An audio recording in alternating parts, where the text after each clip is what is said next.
بسم الله الرحمن الرحیم. رونو دوستانو مونږ او تاسو بلکې ټول انسانیت کامیابی الله تعالی پوره دین کې مازب باره کې باندې ویډیو ورته وکړم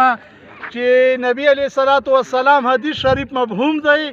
چې وی چې کوم خلک چې کورونو کې منځونه کا چې زړه مغواړي چې ماشومان نو ته وایم چې لرګي او خشاک را جمع کړي او د خلکو نه کورونه وسوځما. بیا یو صحابي او په سترګو باندې ړوند و نبی علیه الصلاۃ والسلام ورته رسۍ وتړله او مسجد نبوي له به راته جمع له به راته او دا موږ داسې عمل دی چې معراج په شپه الله تعالی نبی علیه الصلاۃ والسلام له په تحفه کې ورکړی دی چې څوک 15 وخته په جمع سره اهتمام سره موږ کا نو الله تعالی زه به په خپله ذمهوارۍ من جنت ته داخلوم او چې څوک اهتمام سره موږ نه کوي نو الله اجماع باندې هېڅ ذمهواري نشته. او دا مونځ چې کوم دی د کفر او اسلام په منځ کې واحد مونځ دی. ټولو علاقې خلکو ته امت مسلمه مسلمانانو ته اپیل کړم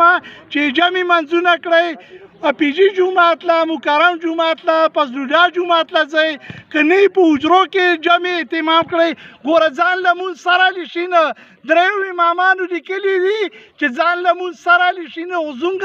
امام اعظم صاحب رحمت الله علیه دا کړی دی چې مونځ خو یې وشو خو هېڅ انعام نه ورته میلاوه کړي صرف فرض یې ادا شو. او په جامع مسجد کې یو مونځ په یو 1500 باندې دی او چې په تبلیغ کې لاړ یو مونځ په یو کم 50 کروڑه دی او چې 1 روپۍ د خرج کا تبلیغ په کار کې په 1 لک روپۍ باندې ده او چې کور نه وځي په لومړي قدم باندې الله تعالی مخکینی ټول ګناهونه معاف کوي. ټولو دوستانو ټول خلک چې کوم دی هېڅ روزې ته تیار شئ را سره چې الله تعالی حکمونه وپېژنئ نبي علیه السلام طریقې وپېژنئ حق او انصاف وپېژنئ حرام او حلال وپېژنئ جایز او ناجایز وپېژنئ. ګوره داسې جعلي مسلماني شته یو د الله حکم نه زده نبی علیه السلام طریقه هم نه زده په غیرو طریقو باندې لګیا دغه تاسو جعلي مسلماني. والسلام.